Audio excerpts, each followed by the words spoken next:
नमस्कार दोस्तों, स्वागत है आपका स्टडी फॉर सिविल सर्विसेज में। वीडियो को पूरा देखिए। कोई भी आपका फीडबैक है, कोई सजेशन है, तुरंत वीडियो में कमेंट करके जरूर बताइए। अच्छा लगे तो वीडियो लाइक जरूर कर लीजिए और ऐसे वीडियो लगातार फ्री में पाने के लिए चैनल को तुरंत सब्सक्राइब कर लीजिए और बेल आइकन को जरूर टैप कर लीजिए ताकि आगे भी सारे वीडियो आपको मिलते रहे। यूट्यूब में फॉलो करते हैं तो प्लीज ये वाला फ्री टेलीग्राम चैनल जरूर ज्वाइन कर लीजिएगा। सारे नोटिफिकेशन, सारे अपडेट यहीं पे आते हैं, ध्यान रखिएगा। स्टडी फॉर सिविल सर्विसेज का कोई भी पेड ग्रुप अगर आपको ज्वाइन करना है तो सिर्फ 856480560660897523864455 यही नंबर है हमारे, सिर्फ जहां पे कॉल या व्हाट्सएप कर सकते हैं।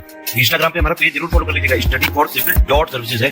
ट्विटर पे हमको जरूर फॉलो कर लीजिएगा, @studyforcivils है। सारे क्वेश्चन अटेम्प्ट करिए और स्कोर अपना तुरंत कमेंट करके बताइए। दोस्तों नमस्कार, स्टडी फॉर सिविल सर्विसेज में आपका बेहद स्वागत है। आरओ एग्जामिनेशन पेड क्विज लगातार हम देख रहे हैं, उसको कंटिन्यू करेंगे आज के फर्स्ट क्वेश्चन के साथ। पिछले वीडियोस आपने नहीं देखे हो तो नीचे देखिए, प्लेलिस्ट में लिंक दे रखे होंगे सबके, आप उसको वहां से देख सकते हैं। और एडमिशन लेने के लिए भी हमारे इन ग्रुप्स में नंबर वहां पे है, आप उस पर कॉन्टैक्ट कर लीजिए। तो देखिए, इसमें दो स्टेटमेंट है सेंसस के संबंध में। तो सबसे पहले आप जो जैसे हिस्ट्री में रोमन साम्राज्य के बारे में पढ़ते हैं तो उसमें जनगणना के प्रमाण उस समय के कैडेस्ट्रल सर्वे जो है एक, है ना, इस रूप में मिलता है। तो इस टर्म को ध्यान रखिए। और अबुल फजल के बारे में आप जानते होंगे, मध्यकालीन इतिहास पढ़ेंगे तो उनके द्वारा आईने अकबरी की रचना की गई। पहली बात तो यही जानिएगा, कभी ये पूछा जाए कि इसके बारे में कि आईने अकबरी की रचना किसने की, तो अबुल फजल की है। ठीक, 1595-96 के दौरान जो है इसको लिखा गया इनके द्वारा। तो इसमें भी सेंसस का उल्लेख मिलता है। इसके अलावा कौटिल्य का जो ये अर्थशास्त्र आप पढ़ते हैं, ठीक है, इसमें भी सेंसस की या आर्थिक गतिविधियां जो सेंसस से संबंधित हैं उसकी क्या उपयोगिता है, इन सब चीज़ों को बताया गया है। फर्दर चल के आप इंडिया में जब मॉडर्न टाइम्स में देखते हैं, है ना, तो लॉर्ड रिपन के टाइम से प्रॉपर एक जो 1881 से सेंसस इंडिया में चालू होता है। ठीक, तो दोनों स्टेटमेंट हमारे ठीक हैं। इसमें एक और दो दोनों को चुनेंगे। यहाँ पे इसको इंग्लिश में भी आप देख सकते हैं। इसमें देखिए, आधुनिक पद्धति एवं व्यवस्थित ढंग से सर्वप्रथम जनगणना जो है 1749 डेट, यहाँ पे ये वर्ष इंपॉर्टेंट है। तो इस वर्ष में किस देश में कराई गई, तो यूरोप में ही स्वीडन में जो है इसको करवाया गया था। आगे देखिए, निम्न में से कौन सा कथन गलत है। तो ये गलत पूछा है या सही पूछा है, बहुत ध्यान से देखा करिए। जैव विविधता यानी कि बायोडाइवर्सिटी के संबंध में कहा जा रहा है कि जैसे जैसे आप उष्णकटिबंधीय प्रदेशों में देखेंगे तो ये अधिक होती है। ठीक है, और दूसरा है कि जैसे जैसे आप ध्रुवीय प्रदेशों की तरफ बढ़ते हैं ये प्रजातियों की विविधता कम हो जाती है। तो उष्णकटिबंधीय यानी कि आप देखिए जो भी ट्रॉपिकल रीजन है ना, equator, tropic of cancer, tropic of capricorn, इसके मध्य में देखेंगे तो यहाँ पे विविधता बहुत होती है। ठीक है, बायोडाइवर्सिटी। और जैसे आप पोल्स की तरफ जाएंगे, नॉर्थ पोल और साउथ पोल, है ना, तो यहाँ पे इनकी संख्या कम होती है। तो गलत इसमें कुछ भी नहीं है, डी विकल्प को चुनेंगे हम। यहाँ पे भी आपके पास दो कथन है, कौन सा सही है। ठीक, तो जिन क्षेत्रों में प्रजातीय विविधता अधिक होती है उन्हें विविधता के हॉटस्पॉट यानी कि जो है ये जैसे इंग्लिश में आप इसको बोलते हैं बायोडाइवर्सिटी हॉटस्पॉट्स। ठीक, तो इन क्षेत्रों के रूप में इसको संदर्भित करते हैं। ये बिल्कुल कथन ठीक है। ऐसे जैसे इंडिया में भी आप जो बायोडाइवर्सिटी हॉटस्पॉट्स के बारे में पढ़ेंगे तो उसमें क्या है कि वहाँ पे प्रजातियों की जो है मतलब डाइवर्सिटी बहुत है, भिन्न भिन्न प्रकार की चीज़ें आपको मिलेंगी। और दूसरा स्टेटमेंट है कि मानव आनुवंशिक रूप से होमोसेपियन प्रजाति से संबंधित है। तो जब साइंटिफिकली आप इसको पढ़ते हैं ह्यूमन को, तो किस प्रजाति से संबंधित है, होमोसेपियन। तो ये भी ठीक है, दोनों ठीक हो जाएंगे। इसमें देखिए दो स्टेटमेंट है आपके पास, इसमें पूछा जा रहा है गलत कौन सा है। तो पहला स्टेटमेंट यहाँ से है, 19 दिसंबर 1994 को जैव विविधता की परंपरा लागू हुई थी। तो इसको ऐसे समझिए, आप convention on biological diversity CBD के बारे में पढ़ते होंगे। ठीक है, तो ये जो है एक्चुअली इन्फोर्स हुआ था 29 दिसंबर 1993 को। ठीक, तो पहला कथन गलत हो जाएगा। दूसरा है कि संयुक्त राष्ट्र ने 22 मई को जैव विविधता के लिए अंतर्राष्ट्रीय दिवस के रूप में घोषित किया है। तो ये बिल्कुल ठीक है, इंटरनेशनल डे ऑफ बायोडाइवर्सिटी जो है 22 मई को मनाया जाता है। तो पहला गलत है, दूसरा सही है। अब देखिए, सेंसस अभी नया नहीं है तो पुराना वाला डेटा ही हम पढ़ रहे हैं। 2011 के अनुसार भारत का जनघनत्व कितना था, पॉपुलेशन डेंसिटी, तो 382 पर्सन्स पर स्क्वायर किलोमीटर। ठीक, तो बी विकल्प करेक्ट हो जाएगा। अब भारत की ग्रामीण जनसंख्या का प्रतिशत कितना है, इसी के हिसाब से ये बताना है। तो इसमें रूरल पॉपुलेशन हमारी 2011 में थी 68.8%। देखिए, भारत में अभी हमने ऊपर बताया था आपको कि जो प्रॉपर रूप से सेंसस स्टार्ट हुआ 1881 से, ठीक। तो उसके पहले 1872 में भी, है ना, कुछ मतलब कह लीजिए पायलट प्रोजेक्ट के तौर पे कुछ उसमें विसंगतियां थी। तो ऐसा एक सेंसस करवाया गया था लॉर्ड मेयो के टाइम पीरियड में, ठीक। देखिए, ऐसे जो इंस्टीट्यूशंस हैं, उत्तर प्रदेश लोक सेवा आयोग की बहुत अच्छी आदत है कि वो हर बार पूछता है, और सबसे बड़ी बात है कि कई बार ऐसे शॉर्ट फॉर्म दे देगा। जैसे अब यहाँ पे पूछा जा रहा है high security animal disease laboratory, तो दे देंगे HSADL, है ना। तो जहाँ पे इस तरीके के संस्थानों के शॉर्टकट भी आपको आपके नोट्स या बुक्स में मिले, तो प्लीज़ इसको भी देखते हुए चलिए। इस प्रकार के क्वेश्चंस भी पूछे गए हैं, है ना। तो अब यहाँ पे ये पूछ रहे हैं, तो ये जो है आपका मध्य प्रदेश में है, भोपाल में। आपके आरओ एग्जामिनेशन में हिंदी भी आती है, तो यहाँ पे एक आपसे क्वेश्चन है मेरा, नेशनल ये शुगर इंस्टीट्यूट लिखा है, तो ये शुद्ध है कि अशुद्ध है? क्योंकि आपके एग्जाम में सेकंड पेपर में आता है, तो जरा हमें कमेंट करके बताइए। शुद्ध अगर है तो ठीक है, नहीं है तो शुद्ध क्या होगा, ठीक। तो ये संस्थान जो है कानपुर उत्तर प्रदेश में स्थित है। इसको यहाँ पे बी विकल्प को चुनेंगे हम। इसमें देखिए कौन सा युग्म सुमेलित नहीं है, ये बताना है। तो डी ऑप्शन गलत हो जाएगा। National research centre for meet जो है ना, मांस वाला रिसर्च संस्थान, ये हैदराबाद में है, ठीक है। बाकी के विकल्प ठीक है, इन्हें देख लीजिए।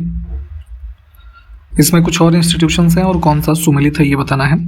तो पाम ऑयल का इंस्टीट्यूट, ग्रेप्स और ये बीट साइंस, है ना, तीनों ही ठीक है। इसमें डी ऑप्शन को चुनेंगे हम। अब जनगणना 2011 के अनुसार सर्वाधिक जनघनत्व वाला केंद्र शासित प्रदेश इसमें से कौन सा है? तो दिल्ली जो है इसका करेक्ट उत्तर होगा इसमें।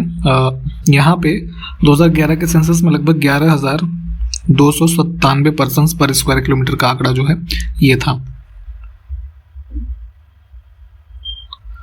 अब सेंसस 2011 के अनुसार ही विश्व की कितने प्रतिशत जनसंख्या भारत में निवास करती है, ठीक।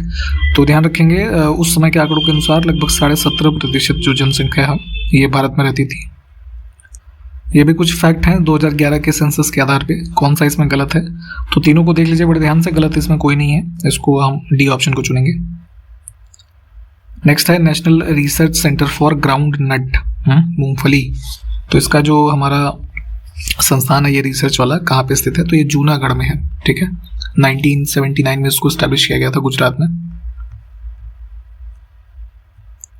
आगे देखिए 2011 की जनगणना के अनुसार भारत की सकल प्रजनन जो दर है ना, फर्टिलिटी रेट, तो उस समय क्या थी? 2.4। अभी रिसेंट में कुछ आंकड़े आए थे, क्या कोई बता सकता है क्या है अब हमारी जो फर्टिलिटी रेट है क्या है?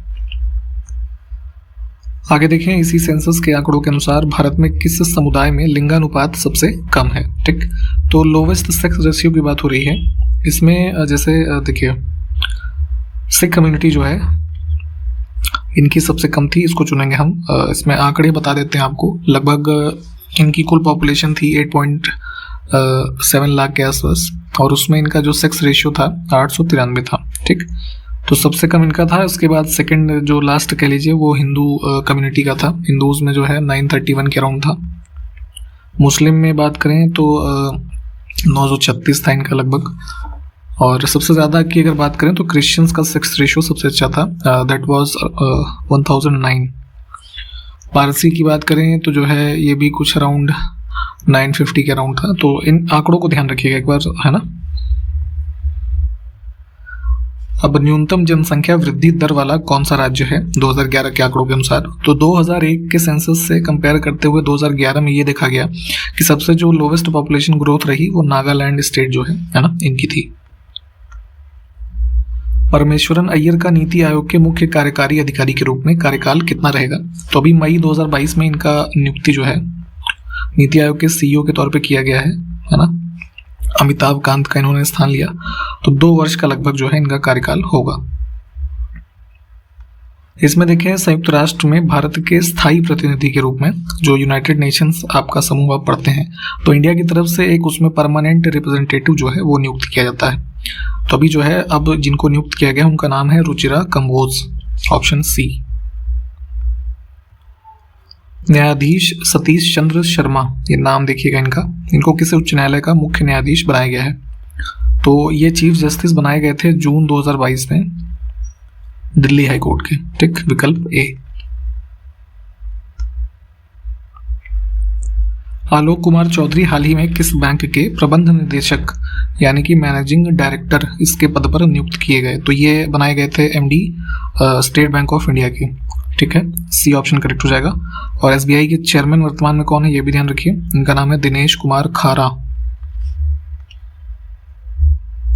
आगे देखें, किस राज्य के पूर्व डीजीपी यानी कि डायरेक्टर जनरल ऑफ पुलिस, ठीक, इनका नाम है दिनकर गुप्ता। तो इनको अभी हाल ही में राष्ट्रीय जांच एजेंसी, नेशनल इन्वेस्टिगेशन एजेंसी जो है दिल्ली में, इसके महानिदेशक के रूप में नियुक्त किया गया है। तो इस अब वर्तमान में ये एनआईए के डायरेक्टर हैं और इससे पहले डीजीपी थे ये पंजाब पुलिस के। आगे देखिए, इनमें से सबसे ज्यादा अपूर्व सूचनीय विध्वंसक प्राकृतिक आपदा कौन सी है? तो देखिए, प्रिडिक्ट नहीं किया जा सकता किसी को। अगर इन दिए हुए नेचुरल डिजास्टर्स में देखेंगे तो सब वो है अर्थक्वेक, है ना। अर्थक्वेक को आप मेजर कर सकते हैं जब वो आता है ना, सिस्मो, ये सब ग्राफ वगैरह जो आप देखते हैं, परंतु इसका प्रेडिक्शन करना बहुत ही मुश्किल है। तो सबसे ज्यादा जो विध्वंसक यही होता है, तो इसको चुनेंगे हम। ठीक है, बाकी आप फ्लड को पता लगा मतलब एक्सपेक्ट कर सकते हैं, पहले प्रेडिक्ट कर सकते हैं, ड्राइनेस, सूखा पड़ेगा या स्टॉर्म आने वाला है, तो इनके जो है ऑपरेटर्स अवेलेबल हैं, बट अर्थक्वेक जो है ये ऑड हो जाएगा। अब इसमें देखिए कौन सा कथन गलत है। तो भूकंप यानी अर्थक्वेक के संबंध में है कि इसकी जो उत्पत्ति होती है विवर्तनिकी से संबंधित है। तो प्लेट टेक्टोनिक की थियरी आपने जो है ज्योग्राफी में अगर पढ़ी हो तो समझ जाएंगे कि प्लेट मूवमेंट्स जो है एक बड़ा कारण होते हैं ओरिजिन ऑफ अर्थक्वेक के। ठीक है, तो ये स्टेटमेंट हमारा बिल्कुल ठीक है। दूसरा है कि भूकंप जो है पृथ्वी की ऊपरी सतह यानी कि जो अर्थ क्रस्ट है उसको मान लीजिए, तो उसमें विवर्तनिक गतिविधियों से निकली ऊर्जा से पैदा होते हैं। तो ये उसी पहले स्टेटमेंट का एक्सटेंशन है ये भी बिल्कुल ठीक है। प्लेट टेक्टोनिक थियरी भी संदर्भ में आप जरूर उसको डिटेल में पढ़ें, ना तो एक और ना ही दो, क्योंकि गलत इसमें कुछ भी नहीं है। अब इसमें देखिए कौन सा कथन सही है। तो सिनेमा आप जैसे मूवी वगैरह देखने जाते हैं तो उस पर क्या होता है, सामने एक स्क्रीन होती है और पीछे जो है वहां से रेज के माध्यम से उस पर जो इमेज फॉर्म होती है, तो उसी के बारे में है कि हमेशा वास्तविक होती है। तो जो सिस्टम ये होता है ये रियल इमेज बनाता है। ये एग्जाम्पल होता है, जब लाइट के चैप्टर में आप पढ़ेंगे इसको, एग्जाम्पल है ये, बिल्कुल ये ठीक है। दूसरा है कि पृथ्वी के वायुमंडल में अपवर्तन के कारण ही तारे हमें टिमटिमाते हुए प्रतीत होते हैं। तो तारा आप जो नीचे से जमीन से देखते हैं ऊपर, वो उसका जो टेम्परेचर है ना, उसको डिनोट करता है, परंतु आपको लगेगा कि ऐसे जो है वो टिमटिमा रहा है ना, चमक रहा है। तो क्यों ऐसा क्यों होता है? तो एटमॉस्फेयर जो आपका गैसेस का जो एटमॉस्फेयर आप पढ़ते हैं उसमें क्या होता है, लाइट का है ना, रिफ्रैक्शन का जो आप प्रॉपर्टी पढ़ते हैं उसकी वजह से आपको ये ट्विंकलिंग नेचर जो है स्टार्स का दिखता है। तो दोनों कथन हमारे इसमें बिल्कुल जो है ठीक है। देखिए एग्जाम्पल्स हैं, एमसीक्यू क्वेश्चन फॉर्मेट जो आपका एग्जाम है बिल्कुल ऐसे ही अलग अलग फॉर्म में पूछा जाता है, तो इस वजह से इन चीजों को बहुत ध्यान से देखा करिए। भूकंप आने के पहले वायुमंडल में किस गैस की मात्रा बढ़ जाती है? ठीक है, तो देखिए ये एज अ फैक्ट याद कर लीजिएगा। और अभी रिसेंट में कुछ रिसर्चेस वगैरह भी की गई हैं। यूनिवर्सिटी एक है जो है यहाँ साउथ कोरिया की, ठीक है, उसमें भी एक्सपेरिमेंट ये किया गया जिसमें ये पता लगाया गया कि मतलब एक्सपेरिमेंट इस तरीके की कि कुछ टाइम इंटरवल्स पे अर्थक्वेक आने के दौरान इस चीज़ को नोटिस किया गया कि वायुमंडल में रेडॉन गैस जो है ना, इसकी मात्रा भूकंप से एसोसिएटेड है। तो ध्यान रखिएगा, इसको इंपॉर्टेंट फैक्ट है। हिमाचल प्रदेश, उत्तराखंड एवं बिहार राज्य के कुछ भाग भूकंप के किस क्षेत्र में आते हैं? तो भूकंप के जोन्स, अर्थक्वेक जोन जो इंडिया में डिफाइंड है, चार तरीके के हैं, लेकिन उनका नंबरिंग जो है वो 2 से स्टार्ट होता है, 2, 3, 4 और 5। ठीक, तो अब यहाँ पे जो ऑप्शंस आपको दे रखे हैं, तो इसमें जैसे जम्मू कश्मीर के रीजन, हिमाचल प्रदेश, उत्तराखंड, बिहार और ये रण of Kutch, Andaman Nicobar group of islands, ये सब जो चीज़ें हैं आपके जोन 5 में आते हैं। ठीक है, तो सी विकल्प जो है इसको चुनेंगे। देखिए सर्वाधिक सुनामी किस महासागर के तट पर आती है? इस क्वेश्चन में ये आपसे पूछा जा रहा है। तो देखिए सुनामी होती क्या है कि जैसे ओशनिक रीजन जो है उसमें भूकंप और ज्वालामुखी से जो महासागरीय धरातल का है मान लीजिए, तो उसमें जो है स्टेबिलिटी रुकती है, तो उसके परिणाम स्वरूप आप देखेंगे बहुत ऊंची जो तरंगे हैं पानी में, है ना, कोस्टल रीजन्स में जनरेट होती हैं, तो जिन्हें आप एक तरीके से सुनामी के रूप में संदर्भित करते हैं। सुनामी शब्द जो है ये एक जापानीज शब्द है, ये भी ध्यान रखिएगा, कई बार ये भी पूछा गया है।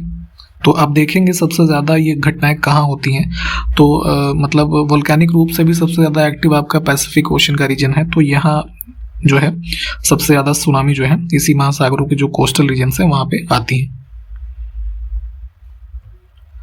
2021-22 का जो इकोनॉमिक सर्वे आया तो उसका थीम क्या था आपको ये बताना है, ठीक।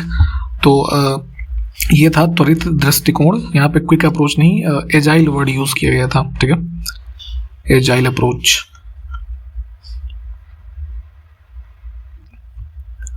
संयुक्त राष्ट्र लोक सेवा पुरस्कार 2022 से किसे सम्मानित किया गया? तो यूनाइटेड नेशंस के द्वारा ये पब्लिक सर्विसेज अवार्ड दिया जाता है और इसमें ओडिशा में एक बस सर्विस है, मो बस, है ना, इनको दिया गया था, ठीक है, नाम ध्यान रखिएगा, उड़ीसा से संबंधित है। अंतर्राष्ट्रीय भारतीय फिल्म अकादमी पुरस्कार 2022 में सर्वश्रेष्ठ अभिनेता का पुरस्कार किसने प्राप्त किया? तो आईफा अवार्ड्स जो होते हैं ये अबू धाबी में आयोजित हुआ था 2022 का। इसमें सबसे जो बेस्ट एक्टर का अवार्ड मिला है विक्की कौशल को मिला था। इनकी मूवी आई थी सरदार उधम। जल जीवन मिशन ग्रामीण जो चलाया गया भारत सरकार के द्वारा, तो उसका लक्ष्य किस वर्ष तक हर घर तक पीने लायक जो शुद्ध जल है उसको पहुंचाना है। तो एवरी हाउस होल्ड जो भी इंडिया में है उस पोर्टेबल वाटर से कनेक्शन उनको करना है बाय द ईयर 2024। दो कथन इसमें है, कौन सा कथन सही नहीं है देख लेते हैं। इकोनॉमिक सर्वे जो इंडिया का आता है उसके संबंध में है कि भारत का आर्थिक सर्वेक्षण वित्त मंत्रालय द्वारा जारी एक वार्षिक दस्तावेज है, ठीक है। तो पिछले फाइनेंशियल ईयर में क्या एक्टिविटीज हुई उसके संबंध में डेटा इसमें प्रस्तुत किया जाता है, ठीक। ये ठीक बात है, पहला स्टेटमेंट ठीक है। दूसरा है कि आर्थिक सर्वेक्षण सांख्यिकी विभाग के द्वारा तैयार किया जाता है, तो ये गलत हो जाएगा। गलत क्यों हो जाएगा कि देखिए, ऑफिस ऑफ इकोनॉमिक एडवाइजर जो है उनके मार्गदर्शन में डिपार्टमेंट ऑफ इकोनॉमिक अफेयर्स जो है उसके अंतर्गत एक वाणिज्य प्रभाग है, ठीक है, उसके द्वारा इसको तैयार किया जाता है। तो दूसरा गलत हो जाएगा, है ना, सही नहीं जो है वही पूछा था, तो 2 नंबर को चुनेंगे हम। इसमें देखिए अब कौन सा कथन सही नहीं है। पहला है जल जीवन मिशन के बारे में अभी हमने जो ऊपर क्वेश्चन भी देखा था एक, तो इसकी शुरुआत 15 अगस्त 2020 को की गई थी। ये कथन गलत है। गलत क्यों है बताते हैं अभी आपको। दूसरा स्टेटमेंट देख लेते हैं। जल जीवन मिशन योजना जो है स्वच्छता एवं पेयजल विभाग जो कि जल शक्ति मंत्रालय के अंतर्गत है उसके अधीन है। तो ये कथन हमारा बिल्कुल ठीक है, जिसके अंतर्गत अभी हमने देखा था 2024 तक, है ना, टैप वाटर सबको उपलब्ध कराना है। तो इसको बेसिकली अनाउंस किया गया था प्रधानमंत्री मोदी जी के द्वारा 15 अगस्त सन 2019 में, है ना। तो रेड फोर्ट पे जब उनका भाषण था तो वहां से अनाउंस किया गया था। तो एक तरीके से इस डेट को जो है इसमें इंपॉर्टेंट माना जाता है। तो पहला कथन हमारा ठीक है, दूसरा जो है, सॉरी पहला ही गलत है, दूसरा ठीक है ना, इसको चुनेंगे। इस क्वेश्चन को देखिए कौन सा कथन सही है। तो श्वेत रंग का जो प्रकाश यानी कि व्हाइट लाइट की बात हो रही है, ठीक है। तो ये पूर्णतया परावर्तक है किसका? प्रकाश का। बिल्कुल ये ठीक बात है। कैसे ठीक है? जैसे जो भी आप व्हाइट ऑब्जेक्ट देखते हैं तो वो क्या होता है, जितनी भी विजिबल वेवलेंथ है ना लाइट की होती हैं उन सबको वो रिफ्लेक्ट कर सकता है ना। इसीलिए वो जो वस्तु है आपकी व्हाइट कलर की आपको दिखती है। तो उसी के संबंध में स्टेटमेंट है कि व्हाइट लाइट जो है रिफ्लेक्टर होती है लाइट की पूरी तरीके से। तो ये कथन हमारा बिल्कुल इसमें ठीक है पहला। अगला स्टेटमेंट है कि लेजर बीम जो होती है अधिक मोनोक्रोमैटिक होती है। अधिक क्या मतलब, जैसे कोई भी लेजर लाइट आप देखेंगे स्पेशली तो उसमें क्या होता है, आपको ज्यादातर सिर्फ एक कलर का जो है प्रकाश दिखाई देगा। काफी दूर तक जो है इसकी वेवलेंथ मतलब जो डिस्टेंस कवर करता है ना। जैसे कभी आपने एक्सपेरिमेंट के तौर पे कभी देखा हो तो मोनोक्रोमैटिक से मतलब यही है कि इसमें चूंकि एक ही वेवलेंथ का जो प्रकाश है इसमें दृश्य होता है ना इस लाइट में। तो वही कहा जा रहा है कि ज्यादातर जो आप लेजर बीम्स कहीं पे भी उसको अगर उसको इंस्टॉल किया गया है ना, तो व्हाइट लाइट में जहाँ डिफरेंट सारी वेवलेंथ जो होती हैं कवर होती हैं, इसमें सिर्फ एक होती है, ठीक है। तो इसीलिए मोनो जो वर्ड होता है ना, ये जानते होंगे सिर्फ सिंगल के लिए यूज होता है। तो ये स्टेटमेंट भी हमारा ठीक है, दोनों को चुन लेंगे। इन चीज़ों को थोड़ा लाइट वाले चैप्टर में डिटेल में आप जो है अपने नोट्स वगैरह में से प्लीज पढ़ लीजिए, क्योंकि इसका एग्जाम्पल्स और इन तरीके की चीज़ें पूछी जाती हैं अक्सर। इसमें देखिए हिंद महासागर में आई सुनामी द्वारा भारत का कौन सा तट सर्वाधिक प्रभावित हुआ था। तो आपको याद होना चाहिए जो है वर्ष 2004 में 26 दिसंबर को सुनामी आई थी, ठीक है, कोरोमंडल कोस्ट पे। तो जो ये इधर वाला कोस्ट आप तमिलनाडु वाला देखते हैं ये होता है कोरोमंडल कोस्ट, ठीक। तो इससे काफ़ी जो है क्षति पहुंची थी। तो इसमें हम विकल्प चुनेंगे बी को। इसी के बाद देखेंगे तो नेक्स्ट ईयर 2005 में जो सुनामी का हमारा ये है वार्निंग सेंटर, ठीक है, इसको सेटअप किया गया था हैदराबाद में। तो कभी ये पूछा जाए कहाँ पे है ये, तो ध्यान रखिए हैदराबाद में है। दो स्टेटमेंट फिर से हैं, कौन सा कथन गलत है इसमें अब ये देखना है। तो भारतीय मौसम विज्ञान जो हमारा संस्थान है इसका मुख्यालय नई दिल्ली में है और भारतीय मौसम विज्ञान पृथ्वी विज्ञान जो मंत्रालय भारत सरकार का है उसके अधीन एक एजेंसी है।